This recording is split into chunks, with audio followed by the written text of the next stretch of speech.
Under the theme New Waves in Asia, The 2013 Jeju Forum for Peace and Prosperity welcomed hundreds of domestic and global experts under the theme New Waves in Asia.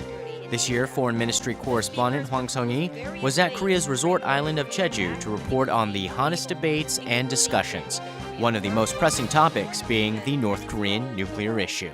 황성희, 아리랑 뉴스, 제주.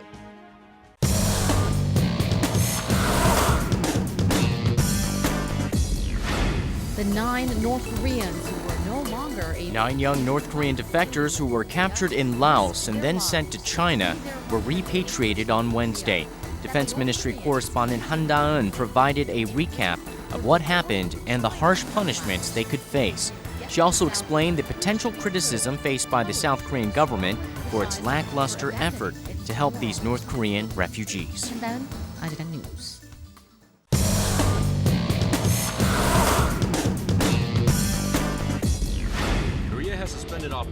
Right before Korea's hot, humid summer, the nation's power demands are at its highest.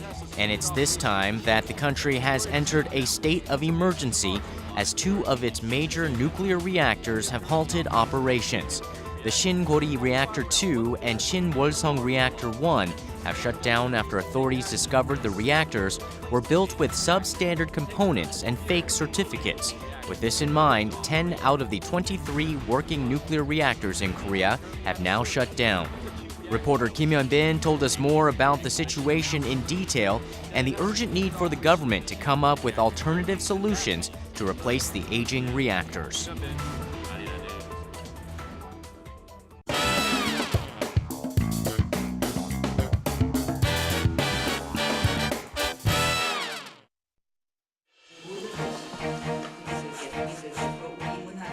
The 100-day mark since President Park Geun-hye's inauguration is a crucial time to evaluate and reflect on her various pledges to enact political and economic reforms. And after 3 months since the new government took office, the Ministry of Finance and Strategy, as well as other public agencies, have undergone many changes. It's these ongoing developments that Arirang News' economics correspondent has been closely following amid a busy schedule. So my major post is the Ministry of Science, Future and ICT Planning. It's a long name, but that's what I do mostly. But I also am responsible for 4 other ministry posts, which are the Finance Ministry, the Trade Ministry, I already talked about the Science Ministry, and then also Bank of Korea. So a lot of times I'm all over the place. On a given day, I might spend my morning in the Science Ministry, and I walk over to the Trade Ministry, which is it's the building next door. And sometimes if there's a meeting in Gwanghwamun, the Seoul government complex, I have to make my way there. And if there's a major press briefing happening at the Finance Ministry, which is at Sejong시, which is like an hour and a half away from Seoul.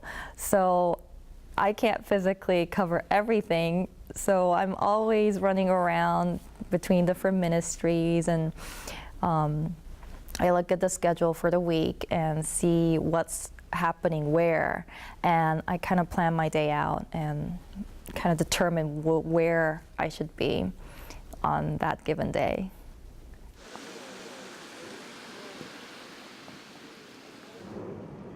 Every morning at 9 a.m., Arirang TV's Kim Hyun-bin starts her day at a government press room. It's an environment that the seasoned reporter has gotten to know well. Mondays in particular are one of the busiest days as the Ministry of Trade, Industry and Energy provides its weekly briefings. Before the 10 a.m. briefing and even before a morning coffee break, Han-ul is fiercely typing away as she needs to write her story on the nation's economy for the 12 p.m. news. 1 minute, Han-ul is concentrating on her noon story, and then the next moment, she's busy reading detailed briefings before the ministry's scheduled meeting. She's become a master at multitasking in order to survive in this fast-paced industry.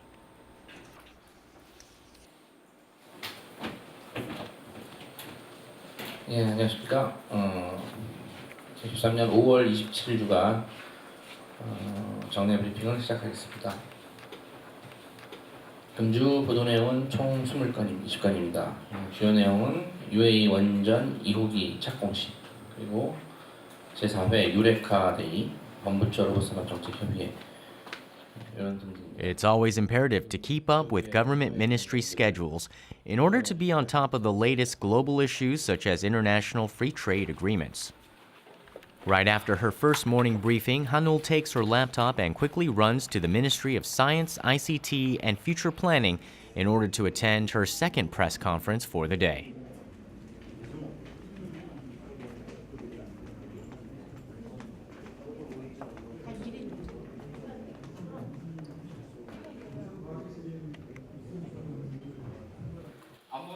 Without taking a single break, Han-ul continues her busy day at the second briefing. Well, I personally attend all press briefings with the best of my ability. Sometimes I'm working on a different story, and if the press briefing is concerning something, an item that I'm not covering, then I actually go online and just look at the records and just go from there. So it really depends. Like, news reporters, they're always working on a certain story, and the purpose of the press briefing is it's an opportunity for you to ask questions directly to the briefer. So if the news briefing is about something that you're not going to write about, some reporters don't bother actually going to the press briefing. But for me, it's always a good time to just get the feel from the field, because there are some things that you can pick up by just being there rather than just reading the transcripts online. So if I'm there physically and if I am working on the story that's concerning the news briefing, I would definitely be there. 석탄이나 가스 원자력 등을 이용해서 수소를 만든 다음에 이 수소를 질소하고 반응을 시켜서 암모니아를 생산해서 이 암모니아 에너지 시스템에 활용할 수가 있습니다. Suddenly, something catches Han-ul's eye. She's one of the first to learn of an eco-friendly car fueled by ammonia that has been successfully developed in Korea. 충전 시스템만 같이 좀 세계적인 추세가 그러면은 암모니아의 지금 좀 암모니아는 가능성이 그러니까 어떻게 이제 뭐 암모니아 전망하고 가능성에 있어요? 대해서 얘기하고 화석연료 있는 고갈 대비해서 먼 훗날 이게 얘기를 할 수 있는 거고요. 다른 국가들도 이렇게 암모니아로 미국이나 유럽이나 이제 일본 같은 경우는 지금 암모니아 연구를 하고 있습니다. 세계 최초는 아니죠? 세계 최초는 아닌데 액상 분사 방식으로는 세계 최초입니다. 액상 분사 방식. 예. 여태까지 다 암모니아를 기체화시켜서 주입했는데 저희는 액상으로 주입하고 있거든요. 그러면은 그 좋은 The briefing might be over, but Han-ul is determined to ask the researchers all her questions. 100%는 지금 안 돼요. 지금은 그 현재 저 차량은 압축비를 많이 높일 수 없기 때문에 100% 암모니아를 사용 못 하거든요. 저희가 계획하고 2020년까지 최종 목표가 그럼 100%이신 거예요? 목표는 100%. 예전에도 바이오 디젤, 바이오 에탄올 이런 거 나올 때 Shortly after, many people crowd into the parking lot where the newly developed ammonia-fueled car is displayed. And as always, rain or shine, Han-ul quickly jumps in for the big scoop. 연료통이 그럼 뒤에만 있는 거예요? 연료통은 지금 여기가 뒤 시트 밑에 시트 밑에 있어요? 밑에 있고요. 그럼 앞쪽은 뒤에만. 탱크에서 연료를 땡겨가지고 여기서 밀어가지고요. 저기 엔진 쪽으로 연료를 보냅니다. 주입은 그럼 이쪽 뒤에서. 주임은 여기서 합니다. 라인 중에 하나. Her reporter instincts tell her that this new car will be a future story topic.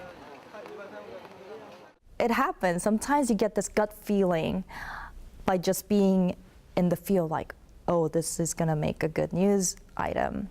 And when they had a press briefing on the future cars that run on ammonia as fuel, I thought it was really interesting. You usually hear about biodiesel, ethanol, nitrogen-run cars, but you don't really hear about ammonia-run cars.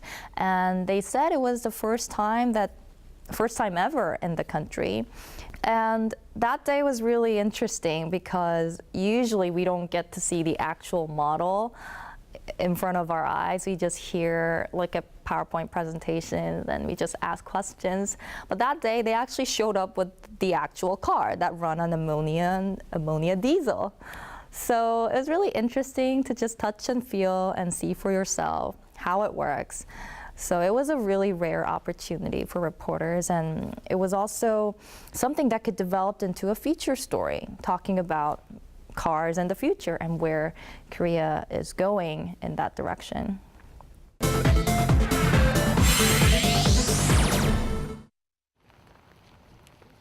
After her 2 briefings in Gwacheon, Han-ul heads to the shuttle bus. The shuttle's final destination is the central government complex in Seoul.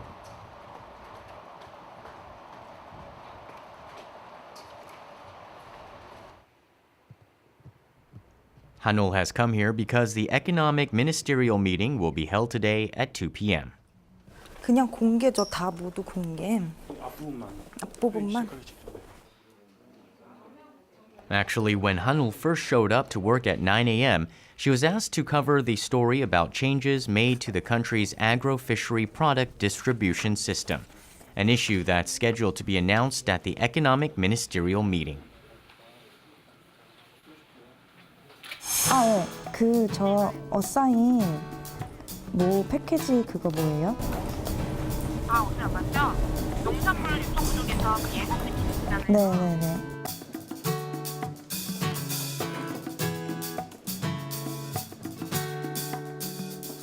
First things first, since her priority is to finish up her story for the 12 p.m. news, Han-ul has been busy all morning writing the rest of the script during her briefings in Gwacheon. And finally, she rushes to the voice recording room. By making more information available online. 네, 저 김하늘인데요. 1430으로 올렸어요. 한 줄에 안 되면은 2줄 넘어가도 되는데 한 장에 A team of experts from Korea's finance, agriculture, and fisheries ministries, plus agricultural cooperatives, is set to announce a radical plan for tackling the soaring prices of fresh produce. The economic ministerial meeting, hosted by Finance Minister Hyun Oh-seok, began with officials from 16 different governmental departments. Many reporters were eager to cover the story as it was also the first video conference meeting between the 2 government complexes in Seoul and Sejong City. When this meeting ends, Han-ul will have to go back and update her earlier story.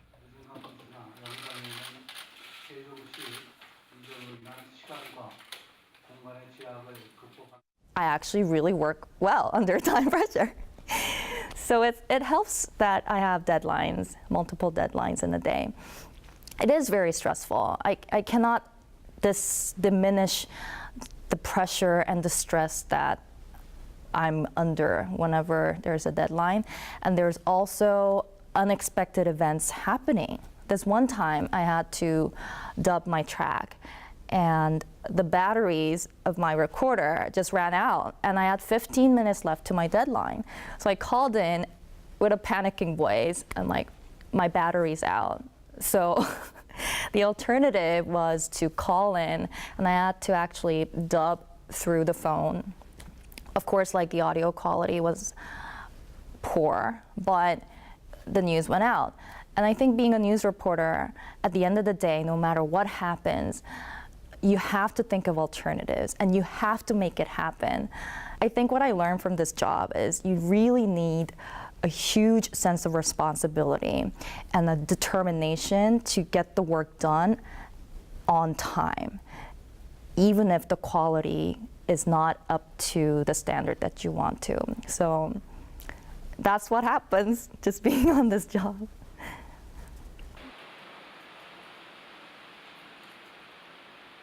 Kim Han-ul gets a head start on updating her story from a press briefing at the Central Government Complex. With her deadline fast approaching, Han-ul decides to drop the footage of the video conference meeting. With no time to spare, she quickly starts editing her package at Arirang TV News' production center. What happened?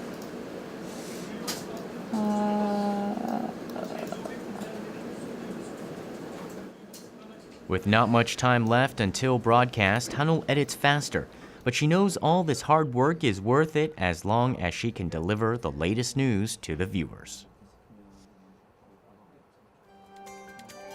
The current distribution chain. Kim Hyun-bin has the details. A team of leaders from Korea's finance, agriculture, fisheries, and other related ministries. 4 press briefings at 3 locations in one day. Those who don't have what it takes would have easily called it quits. However, Hanul enjoys her fast-paced life and the challenges it brings. It's this motivation that pushes her to excel as Arirang News' economics correspondent.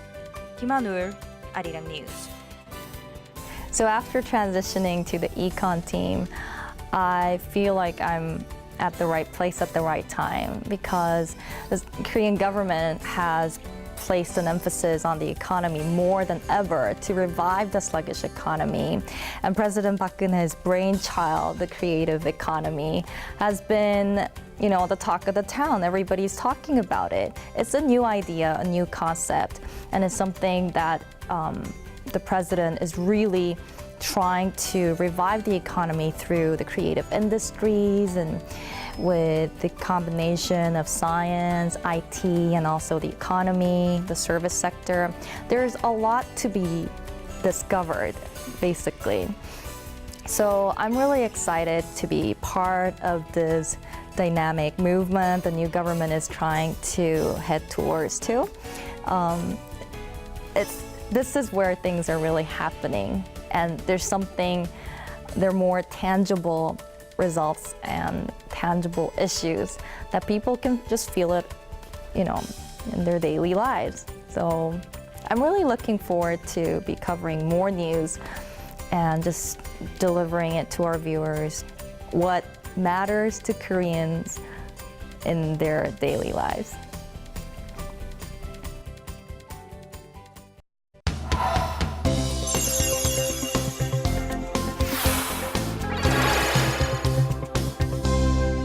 Hello, Gideon Rockman.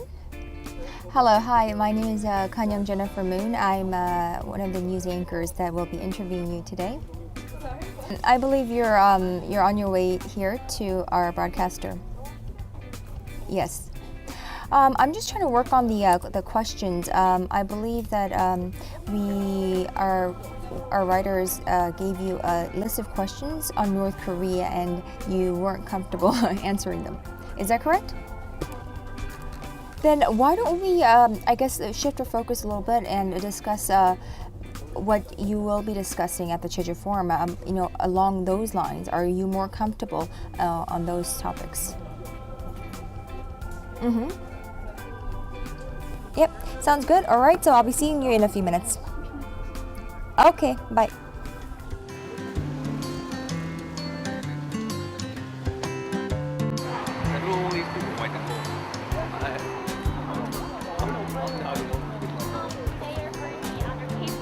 Oh, I was wondering, yeah, I seemed wrong for me.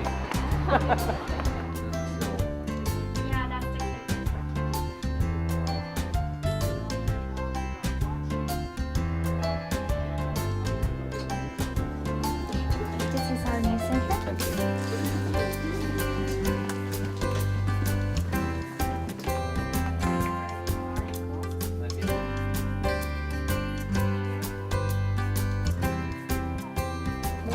From London. From London. Yeah.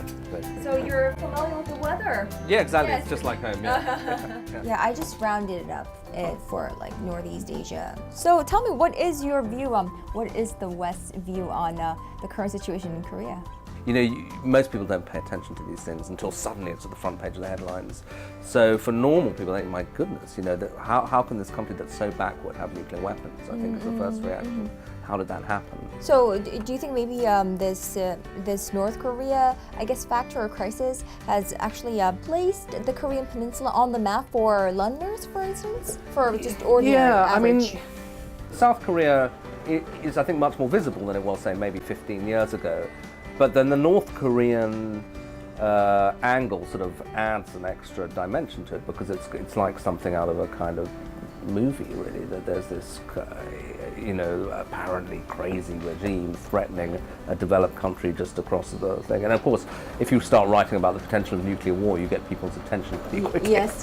So. A few months back, there was that string of bellicose rhetoric every day. North Korea threatening South Korea or the world of turning into a sea of fire and things like that.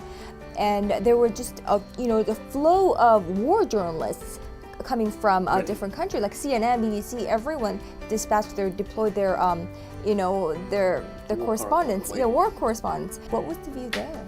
Well, I think that's partly, as I say, because general people haven't been following the issue very closely. So when they see, a missile test, a nuclear weapons test, they combine it with this very overheated rhetoric from North Korea about, threatening to turn America into a sea of fire. They take it quite literally. They think, my goodness. And so people will rush out here, and then maybe they'll discover that it's not quite as dangerous as they thought, and then no nuclear bomb goes off, so they go away again.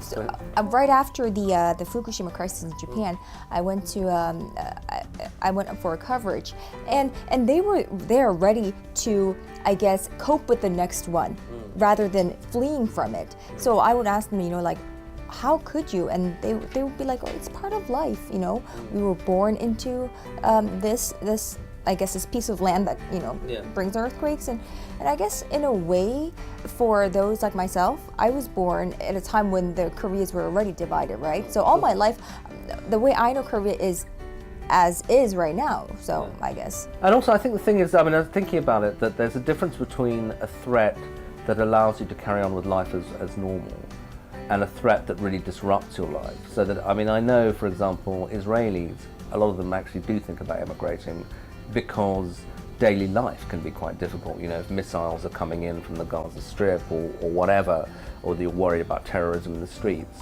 that's a different thing from something really terrible might happen at some point, but for the moment, everything's fine.